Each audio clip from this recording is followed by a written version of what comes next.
कि दिल के दर्द के अरे दवाइयों ना भेटाता, अरे छन छन आई हो दादा, अरे जान अब जाता मुहाबत बेचता, ओई बाजार में आके हूँ पिएला जहरिया कि करूँ प्यार में मुहाबत बेचता, ओई बाजार में आके हूँ पिएला जहरिया कि करूँ प्यार में। नमस्कार, स्वागत है आप सभी का अनोखी पहल में। आज हमारे साथ मौजूद है भोजपुरी के काफी जाने माने स्टार, इनका नाम है आर्यन बाबू। सबसे पहले आर्यन बाबू आपको हमारे चैनल पे स्वागत है। सबसे पहले जितने भी लोग इस वीडियो को देख रहे हैं उन सभी को पांव छू के प्रणाम करता हूं, और अनोखी पहल के जितने भी हमारे सब्सक्राइबर हैं और जितने भी लोग ये वीडियो देख रहे हैं, मैं चाहता हूँ कि आप सभी अनोखी पहल को सब्सक्राइब कीजिए, लाइक कीजिए और अपना ढेर सारा प्यार दुलार दीजिए।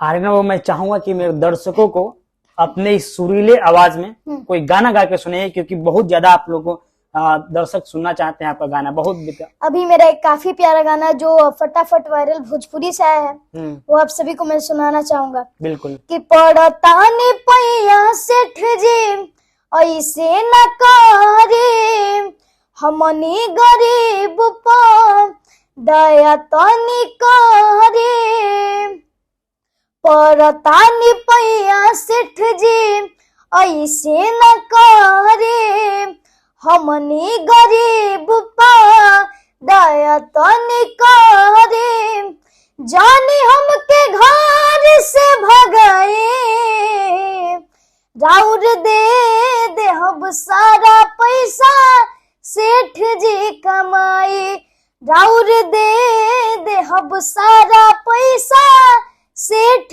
जी कमाए। ये जो मेरा गाना था फटाफट वायरल भोजपुरी से आया है और यही कुछ 3 दिन हुए हैं, और मैं चाहता हूँ कि आप सभी जाइए इस गाने को देखिए और अपना ढेर सारा प्यार दुलार दीजिए। आर्यन बाबू, अभी महज आपकी उम्र 8 साल है और 8 साल में आप बिल्कुल भोजपुरी में तहलका मचाए हुए हैं।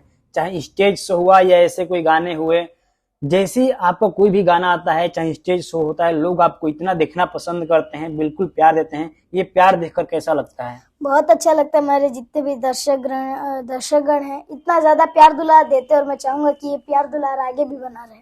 अच्छा, चाहूंगा कि आपका एक गाना हम सुने थे, मोहब्बत बेचाता बाजार में, अगर गा दे तो मजा आ जाता।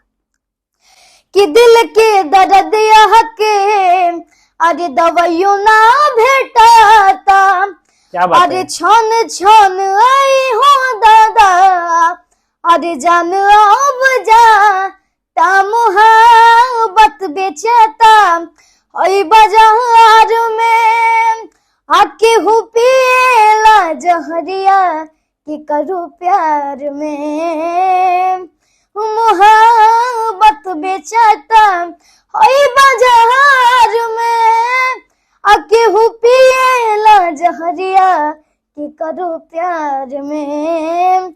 ये जो सॉन्ग था ये पवन सर का सॉन्ग है वो है, और ये मुझे काफी अच्छा लगता है। जब मैं अपनी फिल्म की शूट कर रहा था, हमारे दिनेश लाल यादव सर, आम्रपाली मैम, और तो उसपे हमारी हीरोइन थी हमारी श्रुति मैम। अच्छा। वैसे हम लोग शूट कर रहे थे और उस टाइम स्कूल का सीन लगा था। अच्छा। तो उसी में बोली आर्यन गाना सुना, तो मैं गाना सुनाया, चुपके से कोई वीडियो बनाया, और टीचर डे के दिन वो वीडियो इतना वायरल हुआ कि आप लोग के प्यार दुलार से लगभग जिनके कुछ फॉलोअर भी नहीं थे 6-7 लाख गया था। और मुझे काफी अच्छा लगा कि आप सभी ने इतना प्यार दुलार दिया। वाह, देखिए ये है आर्यन बाबू, जब बोलना शुरू करते हैं और जब गाना शुरू करते हैं तो बिल्कुल रुकते नहीं है, बिल्कुल एकदम मशीन की तरह। वाकई जो आपके अंदर कला है, कहीं ना कहीं लोग इसीलिए आपको इतना पसंद करते हैं।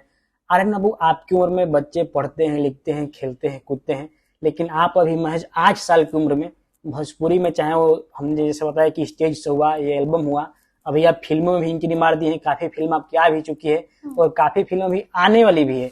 अभी फिल्मों का शूटिंग भी चल रहा है। मेरे दर्शकों को बताइए कि अभी कौन सा तहलका मचाने वाला है फिर से आप? अभी हमारी कई सारी फिल्में हैं। राजा डोली लेके आजा जिसका ट्रेलर लॉन्च हो चुका है, साजन जो मेरी फिल्म आ भी चुकी है प्रवेश सर और आम्रपाली मैम के साथ, राजा डोली लेके आजा जो दिनेश लाल यादव सर और आम्रपाली मैम के साथ है, उसका ट्रेलर भी आ चुका है और वो फिल्म भी जल्द आप सभी के बीच आने वाली है। और मेरी लाइफ की सबसे बड़ी फिल्म दादू आई लव यू, जो हमारे भोजपुरी के लेजेंड एक्टर जिन्हें कहा जाता है, हमारे अवधेश मिश्रा सर जी। उनके साथ मेरी मूवी आ रही है दादू आई लव यू, जिसमें हमारे डायरेक्टर, प्रोड्यूसर और इस फिल्म के राइटर हमारे मधुसूदन सर ने इसमें उस फिल्म को प्रोड्यूस भी किया है, डायरेक्ट भी किया और उस कहानी को लिखा भी है। और मेरी लाइफ की सबसे बड़ी फिल्म और आप सभी के बीच जनवरी या फरवरी में आने वाली है, उसका फर्स्ट लुक भी लॉन्च हो गया है। तो वो गाना एक लाइन में आप सभी से गुनगुनाना चाहूंगा। बिल्कुल। कि डॉक्टर साहेब भइल कबा माई के बताई, कुछ बोलत नहीं खे काहे हमसे अवतारो वाए।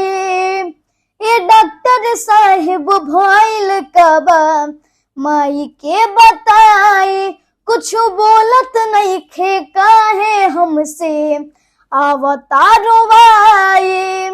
कि ममता के सागर हिया माई हमार, ममता के सागर हिया माई हमार।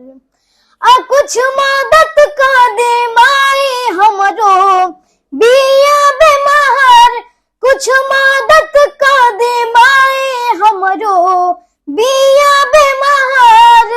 आपके लिए एक शायरी बोलना चाहूंगा। बिल्कुल। कि सोच मत अच्छा बुरा तैयार कर, सोच मत अच्छा बुरा तैयार कर, ख्वाब टूटे टूटने दे टूट मत।